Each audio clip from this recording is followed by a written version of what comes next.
नमस्कार दोस्तों, आपका अपने YouTube चैनल जी के स्टडी पॉइंट में आपका स्वागत है। अगर आप यूपीटी, जीटी, पीजीटी इतिहास विषय की तैयारी फ्री में करना चाहते हैं तो आप मेरे चैनल को ज़रूर से ज़रूर सब्सक्राइब करें, क्योंकि आपको मेरे चैनल के द्वारा यूपीटी, जीटी, पीजीटी इतिहास विषय की तैयारी फ्री में वह भी पूरा सिलेबस के अनुसार चैप्टर वाइज करवाई जाएगी।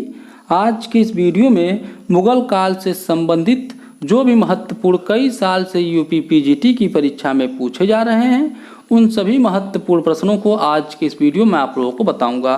तो आप लोग वीडियो को लास्ट तक जरूर देखिए, क्योंकि सभी प्रश्न बहुत ही ज़्यादा महत्वपूर्ण हैं। तो चलिए आज के इस वीडियो को शुरू करते हैं। पहला प्रश्न देखते हैं, जहांगीर के दरबार के निम्नलिखित चित्रकारों में से कौन प्राकृतिक विषयों के चित्रण के लिए प्रसिद्ध था? जो इसका सही उत्तर है वह है उस्ताद मंसूर। उस्ताद मंसूर जहांगीर के दरबार को सुशोभित करता था। वह प्राकृतिक विषयों के चित्रण में बहुत दक्ष था। उस्ताद मंसूर द्वारा दुर्लभ पशुओं एवं पक्षियों तथा पुष्पों आदि के चित्र विशेष दर्शनीय हैं। यह प्रश्न सन 2005 यूपी पीजीटी की परीक्षा में पूछा जा चुका है।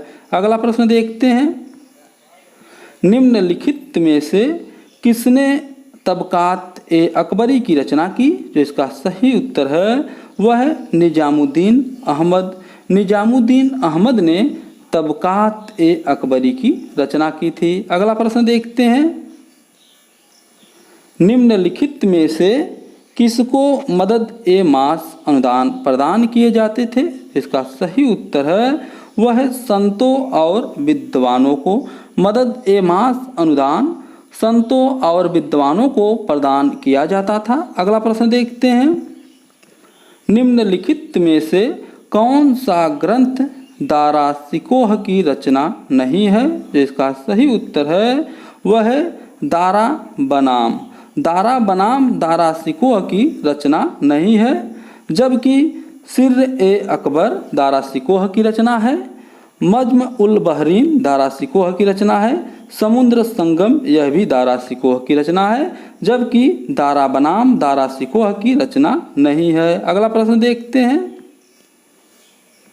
अकबर ने मनसब प्रणाली की स्थापना की थी? जो इसका सही उत्तर है वह है 1575 ईस्वी में। अकबर ने 1575 ईस्वी में अपने सैनिक संगठन की शुरुआत मनसबदारी व्यवस्था के द्वारा किया। मनसब का आशय है श्रेणी अथवा पद। मनसबदार का आशय उस अधिकारी से था जिसे शाही सेना में एक पद या श्रेणी प्राप्त थी। अकबर की मनसबदारी व्यवस्था दशमलव प्रणाली पर आधारित थी। अगला प्रश्न देखते हैं, सुलह ए कुल की अवधारणा आधारित थी? जो इसका सही उत्तर है वह है वहदतुल वजूद के सिद्धांत पर। अकबर ने महसूस किया कि सभी धर्मों का एक ही उद्देश्य है, अतः उसने सर्वधर्म समन्वय अर्थात सब धर्मों की अच्छी बातें लेने का मार्ग पकड़ा और इसी को सुलह ए कुल कहा जाता है। अगला प्रश्न देखते हैं, अकबर ने फतेहपुर सीकरी के इबादत खाना को गैर मुस्लिम विद्वानों के लिए खोला? जो इसका सही उत्तर है वह है 1578 ईस्वी में। अकबर ने फतेहपुर सीकरी के इबादत खाना को गैर मुस्लिम विद्वानों के लिए सन 1578 ईस्वी में खोला था, जबकि 1575 ईस्वी में अकबर द्वारा फतेहपुर सीकरी में इबादत खाने का निर्माण करवाया गया था। अगला प्रश्न देखते हैं, प्रेम वाटिका का रचनाकार था? जो इसका सही उत्तर है वह है रस खान।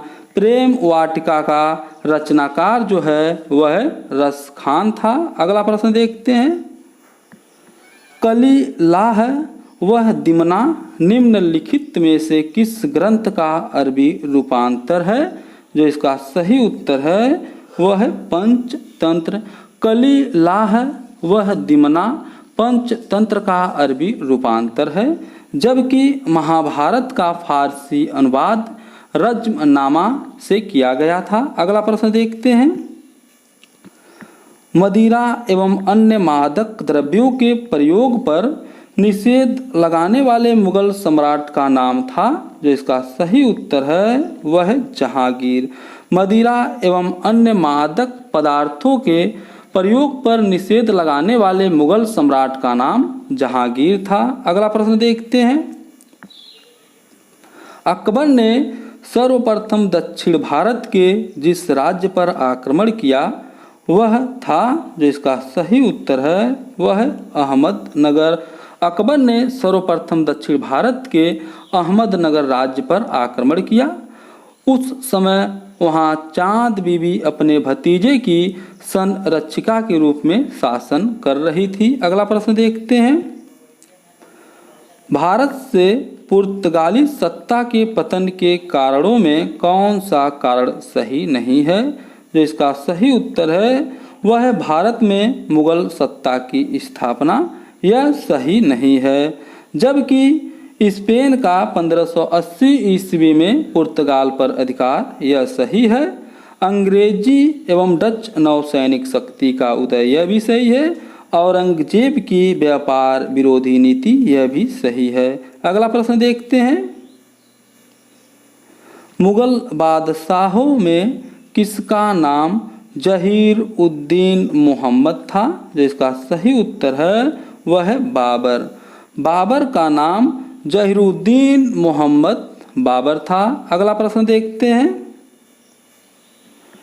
महजर जारी करने का वर्ष था? जो इसका सही उत्तर है वह है 1579 ईस्वी में। महजर जारी करने का जो वर्ष है वह है 1579 ईस्वी में। अगला प्रश्न देखते हैं। अकबर ने राजपूतों को अपने पक्ष में करने के लिए कौन सी नीति नहीं अपनाई थी? जो इसका सही उत्तर है वह है जीते हुए प्रदेश वापस करना। अकबर ने राजपूतों को अपने पक्ष में करने के लिए जीते हुए प्रदेश वापस करना की नीति नहीं अपनाई थी, जबकि विवाह संबंध की नीति अपनाई थी, धार्मिक सहिष्णुता की नीति अपनाई थी, उच्च पद प्रदान करने की नीति अपनाई थी। अगला प्रश्न देखते हैं। मुगल शासन के अंतर्गत मीर बख्शी का कार्य था? जो इसका सही उत्तर है वह है सैन्य प्रशासन। मुगल काल में मीर बख्शी जो है सैन्य विभाग का प्रधान होता था। अगला प्रश्न देखते हैं। अबुल फजल की रचनाओं के नाम हैं? जिसका सही उत्तर है वह है अकबरनामा तथा आइन ए अकबरी। अबुल फजल अकबर कालीन प्रसिद्ध इतिहासकार था। इसने अकबरनामा नामक ऐतिहासिक ग्रंथ की रचना की। अकबरनामा के तीसरे भाग को आइन ए अकबरी कहा जाता है, जिसमें अकबर कालीन प्रमुख प्रशासनिक सिद्धांतों का संकलन किया गया है। अगला प्रश्न देखते हैं। सर थॉमस रो दूत के रूप में किसके न्यायालय में आया था? जो इसका सही उत्तर है वह है जहांगीर। अगला प्रश्न देखते हैं। अकबर ने सर्वप्रथम दक्षिण भारत के किस राज्य पर आक्रमण किया? जो इसका सही उत्तर है वह है अहमदनगर। अगला प्रश्न देखते हैं। 1575 ईस्वी में अकबर ने इबादत खाना कहाँ बनवाया था? जो इसका सही उत्तर है वह है फतेहपुर सीकरी में। अकबर ने अपनी धार्मिक जिज्ञासा शांत करने के लिए 1575 ईस्वी में फतेहपुर सीकरी में इबादत खाना पूजा गृह का निर्माण करवाया, जहाँ पर धार्मिक चर्चा होती थी। पहले इसे इबादत खाने में केवल मुस्लिम धर्म से संबंधित चर्चा होती थी, लेकिन सन 1578 ईस्वी में सभी धर्मों की चर्चा के लिए इबादत खाना का दरवाज़ा खोल दिया गया था। अगला प्रश्न देखते हैं। निकोलस मनुची, जिसने औरंगजेब के शासनकाल का विवरण दिया है, निवासी था? जिसका सही उत्तर है वह है वेनिस का। अगला प्रश्न देखते हैं। शेर शाह की धार्मिक नीति के विषय में क्या विचार सर्वाधिक उपयुक्त है? जो इसका सही उत्तर है वह है धार्मिक सहिष्णुता। अगला प्रश्न देखते हैं। मंसूर और माधव किसके दरबार के मुख्य चित्रकार थे? जो इसका सही उत्तर है वह जहांगीर। जहांगीर के दरबार के प्रमुख चित्रकार अबुल हसन मंसूर, फारूक बेग, बिशन दास, आकारिजा, माधव तथा गोवर्धन थे। अगला प्रश्न देखते हैं। अल्तमगा भूदान किसने प्रारंभ किया? जो इसका सही उत्तर है वह जहांगीर। अल्तमगा भूदान जहांगीर द्वारा प्रारंभ की गई। यह तैमूरी परंपरा पर आधारित थी।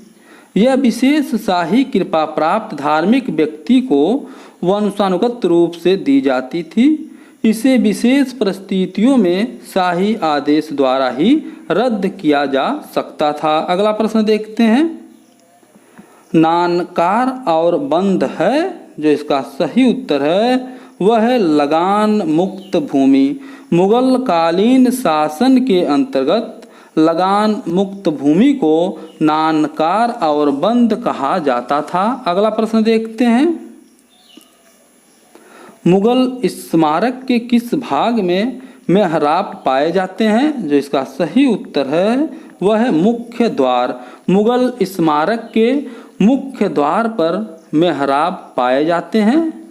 मुगल सम्राट अकबर के समय में इमारतों में मेहराबी शैली प्रयोग सातीरी शैली के साथ समान अनुपात में होने लगा। अगला प्रश्न देखते हैं।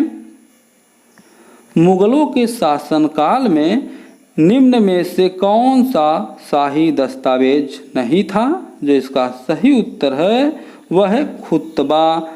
खुतबा मुगलों के शासनकाल में शाही दस्तावेज नहीं था। खुतबा शुक्रवारी नमाज के साथ पढ़ा जाता था जिसमें शासकों का नाम भी होता था, जबकि फरमान, सनद, निशान यह सभी शाही दस्तावेज होते थे। अगला प्रश्न देखते हैं। औरंगजेब ने 1663 ईस्वी में सती प्रथा पर पूर्ण प्रतिबंध लगा दिया था। इसके पूर्व किस मुगल शासक ने सती प्रथा को बंद करने का प्रयास किया? जो इसका सही उत्तर है वह है अकबर। औरंगजेब ने सन 1663 ईस्वी में सती प्रथा पर पूर्ण प्रतिबंध लगा दिया था। इसके पूर्व अकबर ने सती प्रथा पर रोक लगाने का प्रयास किया था। अगला प्रश्न देखते हैं। अकबर द्वारा कौन सा भवन फतेहपुर सीकरी में निर्मित नहीं है? जो इसका सही उत्तर है वह है शीश महल।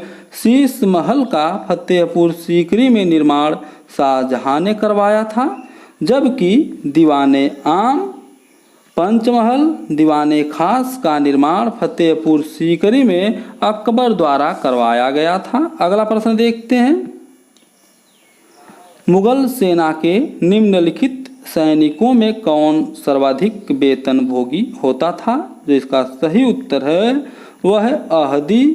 अहदी सैनिक एक तरह से बादशाह के सैनिक होते थे।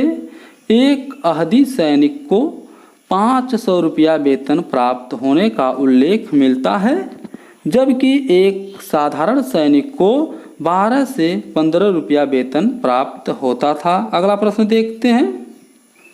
तानसेन ने निम्नलिखित में से किस संगीत शैली वाद्य यंत्र का आविष्कार किया? जो इसका सही उत्तर है वह है रुद्रवीणा वाद्य यंत्र। तानसेन अकबर के नवरत्नों में से एक थे। अकबर ने तानसेन को कंठाभरण वाणी विलास की उपाधि प्रदान की थी। तानसेन ने रुद्रवीणा नामक वाद्य यंत्र का आविष्कार किया था। अगला प्रश्न देखते हैं। अकबरनामा किस भाषा में लिखा गया था? जो इसका सही उत्तर है वह है फारसी। अकबरनामा की रचना अबुल फजल ने फारसी भाषा में की थी। अकबरनामा पुस्तक 3 भागों में विभाजित है। इसका आखिरी भाग आईने अकबरी है। अगला प्रश्न देखते हैं। मुगल कालीन वास्तुकला के बारे में किसने कहा है कि मुगल काल भारतीय वास्तुकला का ग्रीष्म काल जो प्रकाश और उर्वरा का प्रतीक माना जाता है? जिसका सही उत्तर है वह है पर्सी ब्राउन। अगला प्रश्न देखते हैं। बाबर की आत्मकथा तुजुक ए बाबरी किस भाषा में लिखी गई है? जो इसका सही उत्तर है वह है तुर्की। मुगल बादशाह बाबर ने अपनी आत्मकथा तुजुक ए बाबरी तुर्की भाषा में लिखी थी। अकबर के शासनकाल में तुजुक ए बाबरी का फारसी भाषा में अनुवाद करवाया गया था। अगला प्रश्न देखते हैं। निम्न में से कौन एक महिला मध्यकालीन युग में शासिका नहीं रही? जो इसका सही उत्तर है वह है रोशन आरा। रोशन आरा जो शाहजहां की पुत्री थी, जबकि इसके अतिरिक्त रजिया सुल्तान, रुद्रमा रानी रुद्रमा और ताराबाई ने अपने समय में शासन की बागडोर अपने हाथों में संभाली थी। अगला प्रश्न देखते हैं। 15वीं शताब्दी में कागज के प्रचलन से लघु चित्रों में एक अभूतपूर्व परिवर्तन आया। इस परिवर्तन को लाने के जिम्मेदार थे? जो इसका सही उत्तर है वह है चीनी। अगला प्रश्न देखते हैं। जरीब था? जो इसका सही उत्तर है वह है भूमि मापक यंत्र। जरीब जो है भूमि मापक यंत्र था। अगला प्रश्न देखते हैं। रज्मनामा फारसी अनुवाद है? जो इसका सही उत्तर है वह है महाभारत का। रज्मनामा जो है महाभारत का फारसी अनुवाद है। अगला प्रश्न देखते हैं। मुगल काल में निम्न में से कौन सा स्थान हिंदू शिक्षा का एक प्रमुख केंद्र था? जो इसका सही उत्तर है वह है नादिया। मुगल काल में हिंदू शिक्षा के प्रमुख केंद्र थे बनारस, मथुरा, इलाहाबाद, अयोध्या, नादिया, मिथिला, श्रीनगर आदि, जिसमें बनारस प्राचीन काल में हिंदू धर्म शास्त्रों, संस्कृत साहित्य तथा संस्कृत भाषा की शिक्षा का केंद्र रहा है। अगला प्रश्न देखते हैं। अहमद शाह अब्दाली ने भारत पर कितनी बार आक्रमण किया? जिसका सही उत्तर है वह है 7। अहमद शाह अब्दाली ने भारत पर कुल 7 बार आक्रमण किया था। अगला प्रश्न देखते हैं। सर थॉमस रो किसके दरबार में भारत आया था? जो इसका सही उत्तर है वह है जहांगीर। सर थॉमस रो जो है जहांगीर के दरबार में भारत आया था। अगला प्रश्न देखते हैं। मुगल राजवंश की किस प्रसिद्ध महिला को गुलाब के फूलों से इत्र निकालने की विधि की खोज करने का श्रेय दिया जाता है? जो इसका सही उत्तर है वह है अस्मत बेगम। अस्मत बेगम नूरजहां की माता थी। अगला प्रश्न देखते हैं। कौन सा मुगल शासक 2 बार गद्दी पर बैठा? जो इसका सही उत्तर है वह है हुमायूं। हुमायूं एकमात्र ऐसा मुगल शासक था जो 2 बार गद्दी पर बैठा था। सर्वप्रथम बाबर की मृत्यु के 4 दिन पश्चात 23 वर्ष की आयु में 30 दिसंबर 1530 ईस्वी को और दूसरी बार 23 जुलाई 1555 ईस्वी को हिंदुस्तान के सिंहासन पर बैठा था। अगला प्रश्न देखते हैं। सद्र उस सुदूर मुगलों के अधीन मंत्री था? जो इसका सही उत्तर है वह है धर्म एवं परमार्थ कार्यों का।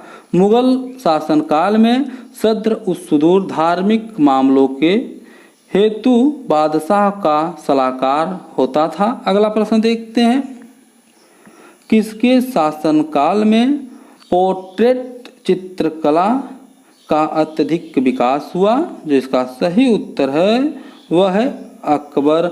मुगल काल में चित्रकला का सर्वाधिक विकास जहांगीर के शासनकाल में हुआ था, किंतु पोर्ट्रेट चित्रकला अर्थात सही व्यक्ति चित्रण को प्रमुखता अकबर के शासनकाल में प्राप्त हुई थी। अगला प्रश्न देखते हैं,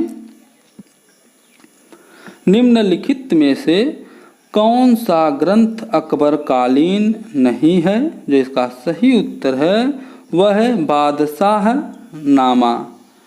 अगला प्रश्न देखते हैं, विश्व प्रसिद्ध कोहिनूर हीरा को किस खादान से प्राप्त किया गया था? जो इसका सही उत्तर है वह है गोलकुंडा। विश्व प्रसिद्ध कोहिनूर हीरा को गोलकुंडा के खादान से प्राप्त किया गया था। 1636 ईस्वी में गोलकुंडा के वजीर मुहम्मद सैयद मीर जुमला ने कोहिनूर को शाहजहां को भेंट कर दिया था। अगला प्रश्न देखते हैं, तुजुके बाबरी का लेखक कौन था? जो इसका सही उत्तर है वह है बाबर। बाबर साहित्य में बहुत रुचि लेता था। उसने तुर्की भाषा में अपनी आत्मकथा तुजुके बाबरी बाबरनामा को लिखा था। अगला प्रश्न देखते हैं, हुमायूं को आश्रय देने वाला साफाविद शासक कौन था? जो इसका सही उत्तर है वह है शाह तहमास्प प्रथम। हुमायूं को आश्रय देने वाला साफाविद शासक शाह तहमास्प प्रथम था, जो ईरान का रहने वाला था। यह घटना सन 1544 की है।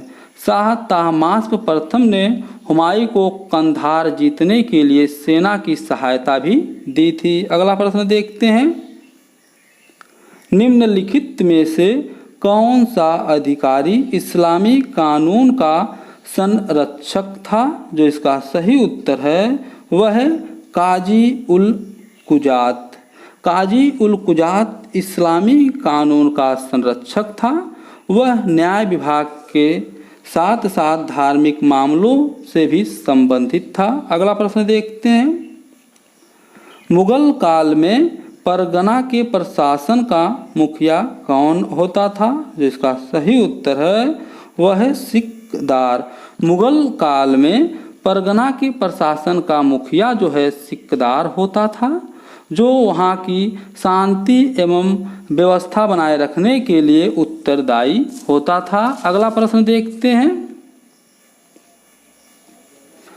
हुमायूं नामा किसने लिखा था? जिसका सही उत्तर है वह है गुलबदन बेगम।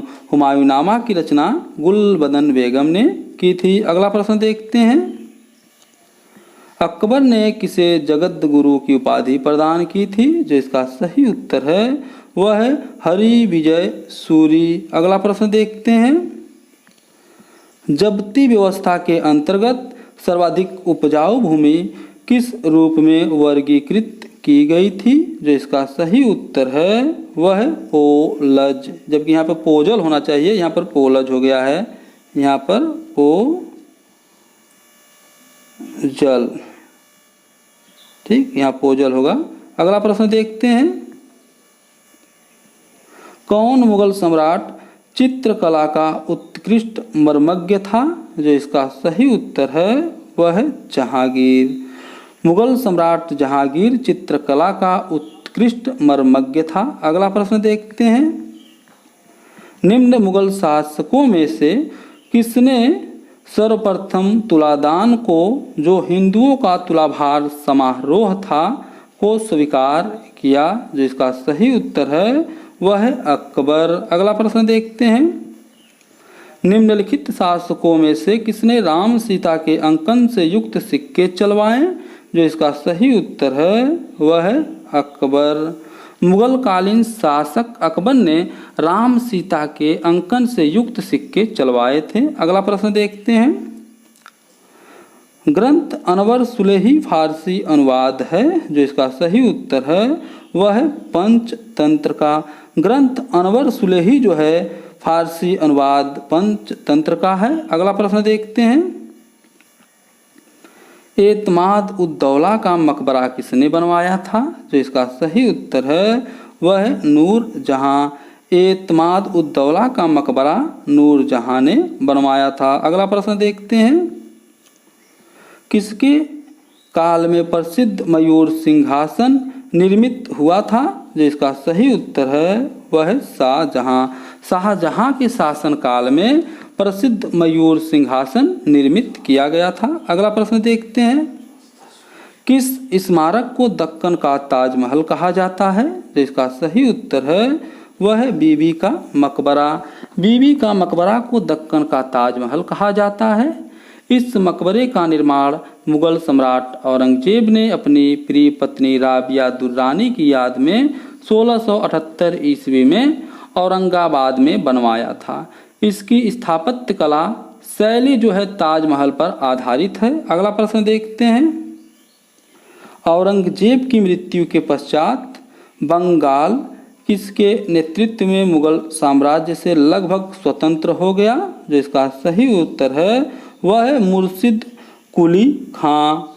औरंगजेब की मृत्यु के पश्चात जो है मुर्शिद कुली खां के नेतृत्व में मुगल साम्राज्य जो है लगभग स्वतंत्र हो गया था। अगला प्रश्न देखते हैं, राजा टोडर मल द्वारा किस भू राजस्व व्यवस्था को विकसित किया गया था? जो इसका सही उत्तर है वह है जब्ती। अगला प्रश्न देखते हैं, फतेहपुर सीकरी में अकबर द्वारा बुलंद दरवाजा किस विजय की स्मृति में बनवाया गया था? जो इसका सही उत्तर है वह है गुजरात। फतेहपुर सीकरी में बुलंद दरवाजा अकबर द्वारा गुजरात विजय की स्मृति में बनवाया गया था। अगला प्रश्न देखते हैं, किस मुगल सम्राट ने सर्वप्रथम अपने साम्राज्य को प्रांतों में विभाजित किया था? जो इसका सही उत्तर है वह है अकबर। मुगल सम्राट अकबर ने सर्वप्रथम अपने साम्राज्य को प्रांतों में विभाजित किया था। अगर ये वीडियो आपको पसंद आती है तो इसे लाइक और सब्सक्राइब जरूर करें, क्योंकि जब मेरी कोई अगली वीडियो बनेगी तो उसका नोटिफिकेशन सबसे पहले आपके यहाँ पहुँच जाएगा।